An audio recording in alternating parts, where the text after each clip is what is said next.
Hello दोस्तों, आपसे विद्यार्थियों का स्वागत है हमारे YouTube चैनल स्टडी समागम पर। देखिए साथियों, आज के इस वीडियो में चर्चा करने वाले हैं रीट L2 हिंदी संस्कृत के रिजल्ट को लेकर के। देखिए साथियों, आज के इस वीडियो में मैं रीट L2 हिंदी संस्कृत रिजल्ट के उस काले सच के बारे में बात करूंगा जिसकी वजह से एक विद्यार्थी का पढ़ाई से भरोसा उठ गया, जिसकी वजह से एक विद्यार्थी का इस गवर्नमेंट से भरोसा उठ गया, जिसकी वजह से एक विद्यार्थी को यह लगने लग गया यदि मैं इस पढ़ाई के अलावा अन्य किसी क्षेत्र में काम करता या अन्य किसी क्षेत्र में इतनी मेहनत करता तो उस क्षेत्र में मुझे सफलता जरूर मिलती, लेकिन इतनी मेहनत करने के बाद भी मुझे इस क्षेत्र में असफलता का सामना करना पड़ा। देखिए साथियों, ये बिल्कुल सच है। एक विद्यार्थी का दुख कोई नहीं समझ सकता, उसकी मेहनत का आकलन कोई नहीं कर सकता, ये गवर्नमेंट उसकी मेहनत का आकलन नहीं कर सकती। जो विद्यार्थी जेन्युइन स्टडी कर रहा है, जो मेहनत से इतने अंक लेके आ रहा है, लेकिन फिर भी उसको असफलता का सामना करना पड़ रहा है और कुछ चंद स्टूडेंट अपनी अपनी अप्रोच लगा करके इन वैकेंसियों को भर देते हैं और सिर्फ असफलता का सामना करना पड़ता है तो उन विद्यार्थियों को जिन्होंने बहुत ज्यादा हार्डवर्क किया है, जिन्होंने दिन रात एक कर दिया था मेहनत करने में, उस विद्यार्थी का दर्द या गवर्नमेंट नहीं समझ सकती। जिस विद्यार्थी के 234 पॉइंट कुछ नंबर आए क्योंकि कट ऑफ 235 गई है, उस विद्यार्थी को 234 पॉइंट कुछ नंबर पर दोस्तों फाइनल सिलेक्शन लेना था, एक गुना की कट ऑफ में आना था, लेकिन दोस्तों यहां पर तो पता चला कि उसका दोगुना में भी सिलेक्शन नहीं हुआ। तो दोस्तों इसका काला सच क्या है वो आज मैं आपको बताऊंगा। इसका क्या रीजन रहा है कि इतनी कट ऑफ हाई गई है, और इतनी गई है तो क्यों गई है, और इतनी नहीं जानी चाहिए तो क्यों नहीं जानी चाहिए थी, ये सारे रीजन मैं आपके लिए रखूंगा। और इसके फैक्ट टू फैक्ट मतलब इसके जो प्रमाणिक तथ्य हैं दोस्तों वो क्या है वो मैं आपको बताऊंगा। इसके बाद दोस्तों मैं आपको यह भी बताऊंगा कि इसका रिजल्ट दोबारा आ सकता है या फिर नहीं आ सकता है, हमको किस तरह से संघर्ष करना चाहिए, हमको और आगे की प्रोसेस क्या करनी चाहिए ताकि हम इस रिजल्ट को दोबारा ला सकें। ठीक है ना। देखिए साथियों, इस वीडियो में मैं जो आपको फैक्ट बताऊंगा ना, यदि उन फैक्ट के अंतर्गत मैं आपको कम से कम 5 फैक्ट बताऊंगा, यदि उनमें से 3 फैक्ट या फिर 2 फैक्ट के प्रमाण भी आपके पास हैं तो आप चूकना मत उन प्रमाणों को देने में, क्योंकि यदि आप उन प्रमाणों को गवर्नमेंट के लिए सौंप दोगे, यदि आप उन प्रमाणों को हमने जो वकील कर रखा है, आपके पक्ष में जो वकील लड़ रहा है, यदि उन प्रमाणों को आप उस वकील के लिए, उस एडवोकेट के लिए सौंप दोगे तो हो सकता है कि आपका रिजल्ट दोबारा आ जाए। लेकिन साथियों, यदि आपने कहीं ना कहीं चूक कर दी और आपने प्रत्यक्ष प्रमाण उनके लिए प्रस्तुत नहीं किए तो दोस्तों मैं आपको बता दूं इस वैकेंसी का रिजल्ट दोबारा नहीं आने के चांस तो दोस्तों 90% हैं, लेकिन आने के चांस फिर 10% रह जाएंगे। याद रख लेना इस चीज को। ठीक है ना। अब मैं आपके लिए कौन से फैक्ट प्रस्तुत करने वाला हूं वो आप देख लीजिए। ठीक है ना। मैं आपको एक एक पॉइंट को क्लियर करूंगा और साथ में आपको बताऊं दोस्तों, मैंने इस चैनल के माध्यम से बहुत सारी कट ऑफ्स निकाली थी। मैंने आपको रीट के सारे एग्जाम्स की कट ऑफ भी निकाली थी, मैंने आपको high court LDC cut off भी निकाली थी। देखिए साथियों, मैं आपको पहले भी बताता था कि इस चैनल के माध्यम से जो मैं आपको कट ऑफ बताता हूं वो फुल एनालिसिस के साथ बताता हूं। यहां पर हमारे जितने भी कट ऑफ की वीडियो आपको देखने को मिलेंगे ना वो विद एनालिसिस मिलेंगे। यदि कोई टीचर कट ऑफ का वीडियो लेके आ रहा है, यदि वो जेन्युइन कट ऑफ बता रहा है ना दोस्तों, तो वो विशेषज्ञों से सलाह जरूर लेगा। यानी कि यदि हम बात करें दोस्तों हिंदी सब्जेक्ट की, तो हिंदी सब्जेक्ट के अकॉर्डिंग दोस्तों जितनी सब्जेक्ट आपकी लगती हैं, यदि प्रत्येक टीचर उस सब्जेक्ट के अकॉर्डिंग अपनी राय प्रस्तुत करे कि आपके हिंदी में इतने नंबर आ सकते हैं और उस सब्जेक्ट में इतने नंबर आ सकते हैं, यानी कि मैक्सिमम एक अच्छे इंटेलिजेंट स्टूडेंट के कितने नंबर आ सकते हैं, तब जाके ओवरऑल कट ऑफ निकाली जाती है। और ये तो आपको पता ही होगा दोस्तों, अच्छे अच्छे विशेषज्ञों ने जो कट ऑफ बताई थी उसके अकॉर्डिंग दोस्तों 220 तो इसकी मैक्सिमम कट ऑफ थी। आपको हमारे चैनल पर भी देखने को मिली होगी 220 इसकी मैक्सिमम कट ऑफ बताई थी कि इसके 220 दो गुना की बता रहा हूं मैं दोस्तों कि 2 गुना की 220 जा सकती है। लेकिन 235 जाने का क्या तात्पर्य है? 235 जाने का कोई औचित्य नहीं है, बिल्कुल अनऑथेंटिक कट ऑफ है दोस्तों। इसको हम कट ऑफ नहीं मान सकते, इसको सीधा सीधा फर्जीवाड़ा कह सकते हैं। ठीक है ना। तो साथियों, आपको पहले ही पता था कि इसके जो कट ऑफ का सही आंकड़ा था ना वो क्या था, वो मैंने आपको वीडियो में पहले ही बता रखा था कि इसकी कट ऑफ का सही आंकड़ा इतना ही जा सकता है। अब देखिए साथियों, अब इसमें फर्जीवाड़े के कौन कौन से फैक्ट हैं वो भी मैं आपके लिए बता देता हूं कि इसकी कट ऑफ हाई क्यों नहीं जानी चाहिए थी। देखिए साथियों, मैंने कुछ फर्जीवाड़े के सीधे सबूत यहां पर आपके लिए बताए हैं। अब वो क्या क्या हो सकते हैं वो आप देख लीजिए। देखिए साथियों, इस वीडियो को पूरा देखना है। यदि आप चाहते हो कि आपका भला हो, यदि आप चाहते हो कि आपके साथियों का भला हो, यदि आप चाहते हो कि आपकी मेहनत का फल आपको मिले, तो इस वीडियो को पूरा देखना और जो मैं कहता हूं दोस्तों ऐसा ऐसा आपको करना है। ठीक है ना। देखिए साथियों, मैं आपको बता दूं, मैं हाई कोर्ट से सीधा जुड़ा हुआ हूं आपकी वैकेंसी को लेकर के, और मैं हाई कोर्ट से हाई कोर्ट एलडीसी की वैकेंसी को लेकर के भी सीधा जुड़ा हुआ था। मैं एडवोकेट से भी सीधा जुड़ा हुआ हूं। जो कुछ भी अपडेट आपको रीट L2 के रिगार्डिंग आएगी वो आपको मेरे चैनल पर देखने को मिल जाएगी। ठीक ना। इसलिए प्रत्येक अपडेट के लिए आप इस चैनल को सब्सक्राइब कर सकते हो, अपने दोस्तों के साथ इस वीडियो को शेयर भी कर सकते हो। मैं आपके जरिए इसमें कुछ प्रमाण मांगूंगा, यदि आपके पास वो प्रमाण होते हैं तो वो आप मेरे लिए प्रोवाइड करवा सकते हैं। आप मेरे कमेंट बॉक्स में कमेंट करके ये कह सकते हैं कि सर हमारे पास वो प्रमाण है जो आप हमसे मांग रहे हैं। तो दोस्तों मैं आपके एविडेंस को हमारे एडवोकेट के लिए सपोर्ट कर दूंगा, जिसकी वजह से दोस्तों आपके लिए एक मुद्दा और उठ जाएगा। ठीक है ना। अब बात करते हैं दोस्तों इसकी मेन पॉइंट की।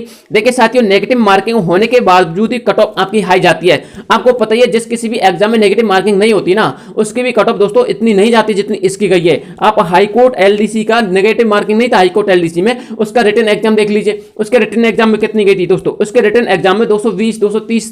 ये हाई कोर्ट एलडीसी का रिटन एग्जाम था जिसमें दोस्तों 5 गुना बच्चों को क्वालिफाई किया था, इसको भी समझ लेना, 230 गई थी उसकी, ठीक है ना।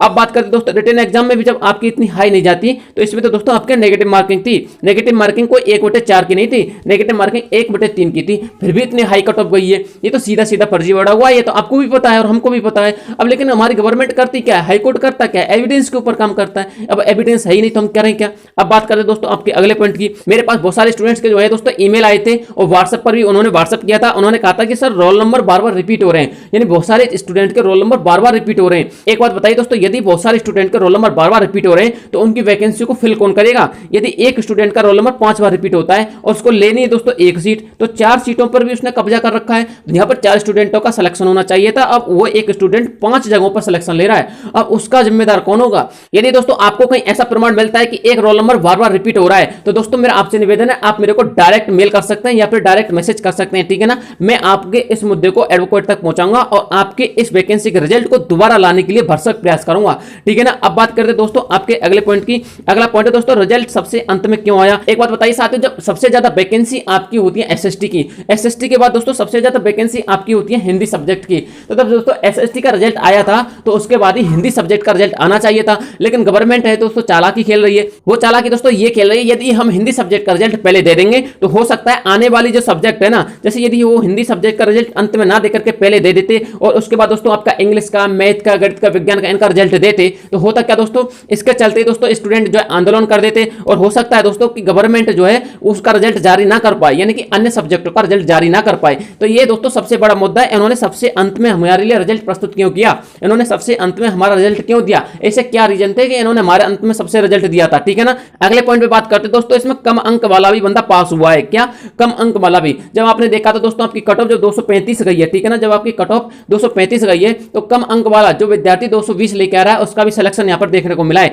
तो साथियों यदि आपके पास ऐसा भी कुछ एविडेंस हो जिसमें कम अंक वाला विद्यार्थी भी पास हो रहा है तो साथियों मैं चाहूंगा वो एविडेंस भी आप मुझे प्रोवाइड करवाएं। यदि आप मुझे कोई भी एविडेंस प्रोवाइड नहीं करवा सकते और आपके पास एविडेंस है तो आप अपने एडवोकेट से, यानी कि यदि आप एडवोकेट से डायरेक्ट जुड़े हुए हैं या फिर किसी अन्य यूट्यूबर के माध्यम से डायरेक्ट जुड़े हुए हैं तो आप उसको एविडेंस प्रोवाइड करवा सकते हैं और आप अपने इस रिजल्ट को दोबारा लाने के लिए भरसक प्रयास कर सकते हैं, ठीक है ना। तो दोस्तों इसमें मैंने आपके लिए 2 पॉइंट मेन बताए हैं। एक पॉइंट तो दोस्तों यह है कि यदि आपको कोई बंदा ऐसा मिलता है जिसके अंक कम है और उसका सिलेक्शन हो गया है तो दोस्तों वो इसमें अपील कर सकता है। हालांकि मुझे पता है दोस्तों कोई भी बंदा नहीं चाहेगा कि उसका सिलेक्शन कम अंकों पर हो गया है फिर भी वो मुद्दा उठाए, लेकिन साथियों मैं बताऊं यदि आपका कम अंकों पर सिलेक्शन हुआ, कोई भी मेरा विद्यार्थी है जिसका कम अंक होने पर भी सिलेक्शन हुआ, क्या कम अंक होने पर भी 2 गुना में सिलेक्शन हुआ है, तो दोस्तों इस बात को याद रख लेना, आपका 1 गुना में सिलेक्शन नहीं होगा। आप ऐसा समझ के मत चलना कि मेरा 2 गुना में हो गया तो 1 गुना में भी कर देंगे। हो सकता है गवर्नमेंट की किसी मिस्टेक की वजह से कम अंक वाले विद्यार्थी का सिलेक्शन हो गया हो। तो देखिए साथी आपको तो पता ही है कि आपके कम अंक फिर भी आपका सिलेक्शन हो गया है, तो मैं उन विद्यार्थियों को कहना चाहूंगा जो विद्यार्थी कम अंक पर सिलेक्शन है ना,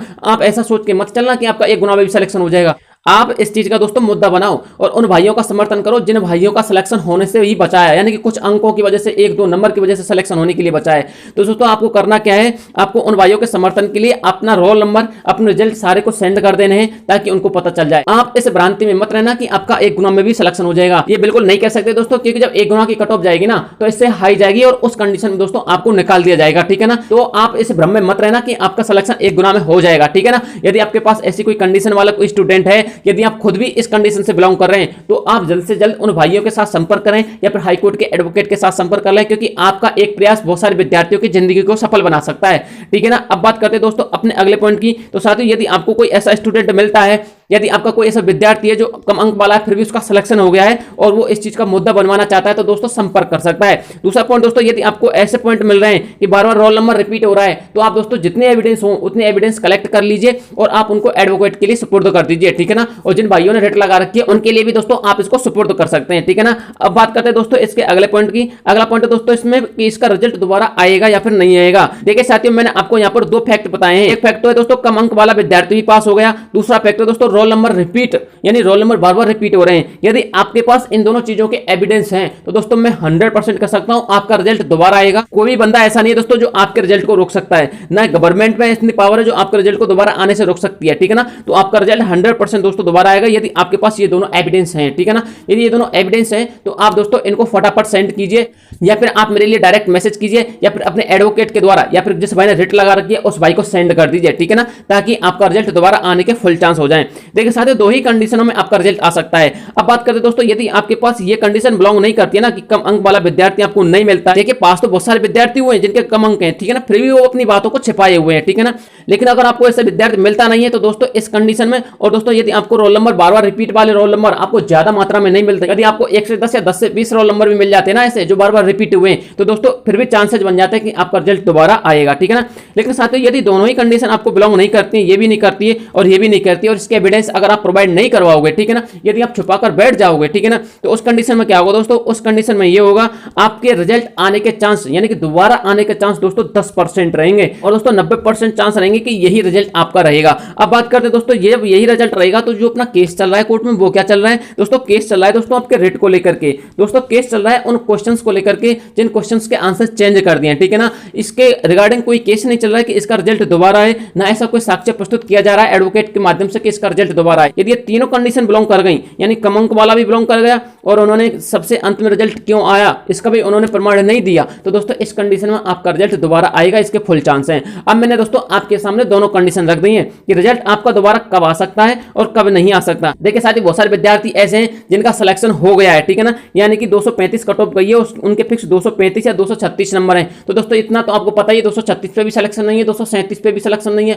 238 पे भी आपका फाइनल मेरिट में सिलेक्शन नहीं होगा, ठीक है ना। अब वो लोग क्या करते हैं दोस्तों, यदि उनके पास कुछ एविडेंस होते हैं ना 235, 236, 237 या फिर 238 वाले विद्यार्थियों के पास, तो दोस्तों वो एविडेंस प्रोवाइड नहीं करवा रहे। क्यों नहीं करवा रहे? क्योंकि उनको ऐसा लग रहा है कहीं ऐसा ना हो जब हम एविडेंस प्रोवाइड करवाएं तो कहीं ऐसा दोबारा रिजल्ट आए और हमारा जो स्कोर है वो कम हो जाए और हमारा रोल नंबर देखने को ना मिले। देखिए साथियों, आपका रोल नंबर तो फिर भी देखने को नहीं मिलेगा, ये मैं डेफिनेटली कह रहा हूं। जब 1 गुना कट ऑफ आएगी ना दोस्तों, तो आप उसमें कम से कम +9 नंबर बढ़ा लीजिए, +9 नंबर आप उसमें इंक्रीज करके चलिए 1 गुना कट ऑफ में, तब जाके आपका सिलेक्शन होगा।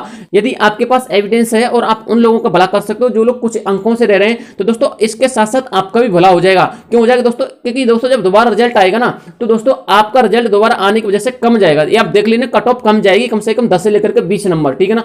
10 से 20 नंबर कम जाएगी और आपके 236 ऑलरेडी हैं, तो आपको दोस्तों 1 गुना में सिलेक्शन हो जाएगा इस कंडीशन में। इसलिए कह रहा हूं आप एविडेंस को छिपाकर मत बैठना, आपको एविडेंस देने हैं, उन सभी विद्यार्थियों को एविडेंस देने हैं जो रिट लगा के बैठे हुए हैं, उन सारे विद्यार्थियों को एविडेंस देने हैं जो विद्यार्थी कोर्ट में केस लड़ रहे हैं, ठीक है ना। आपको एडवोकेट के साथ भी एविडेंस देना है। तो साथियों मेरा कहने का मतलब यह है, यदि आपको रिजल्ट दोबारा लेके आना है तो आपको दोस्तों संगठन बनाना पड़ेगा, क्योंकि दोस्तों संगठन में ही शक्ति होती है। आपको एक दूसरे की मदद करनी पड़ेगी, एक दूसरे विद्यार्थियों को एविडेंस खोजने पड़ेंगे, एक दूसरे विद्यार्थियों को एविडेंस सेंड करने पड़ेंगे, तब जाके दोस्तों कुछ होगा। आपको एकजुट होना पड़ेगा, तब जाके दोस्तों इसका रिजल्ट दोबारा आ सकता है। अदरवाइज दोस्तों जो केस चल रहा है ना, उस केस में तो सिर्फ आपके क्वेश्चनों के आंसरों में इंटरफेयर किया जाएगा। यदि आंसर वो प्रूव कर पाते कि ऑथेंटिक प्रूफ के साथ इसका आंसर ये होना चाहिए, तो ही आंसर चेंज होगा, नहीं तो दोस्तों वो आंसर भी चेंज नहीं हो सकता। यानी कि यदि आपने ऑथेंटिक प्रूफ नहीं दिया तो वो आंसर भी चेंज नहीं होगा। तो आपकी जो कट ऑफ 235 गई है ना दोस्तों, ये 235 ही रहेगी। इसको कोई ना तो कम कर सकता है, ना कोई बढ़ा सकता है, ना कोई इसका रिजल्ट दोबारा ला सकता है, और ना ही इसका रिजल्ट दोबारा आ सकता है, ठीक है ना। मैं ये कहना चाह रहा हूं। तो इसलिए दोस्तों आपको संगठन बनाना पड़ेगा, एकजुट होना पड़ेगा, ठीक है ना। ये सारी इंफॉर्मेशन दोस्तों मुझे आप तक पहुंचानी थी यार। यदि आपको वीडियो पसंद आता तो प्लीज वीडियो को लाइक करना और अपने दोस्तों के साथ इस वीडियो को शेयर जरूर करना, और हमारे चैनल पर पहली बार विजिट करो तो यार प्लीज चैनल को सब्सक्राइब किए बिना मत जाना, ठीक है ना। मिलता हूं आपसे नेक्स्ट वीडियो में, तब तक के लिए जय हिंद जय भारत।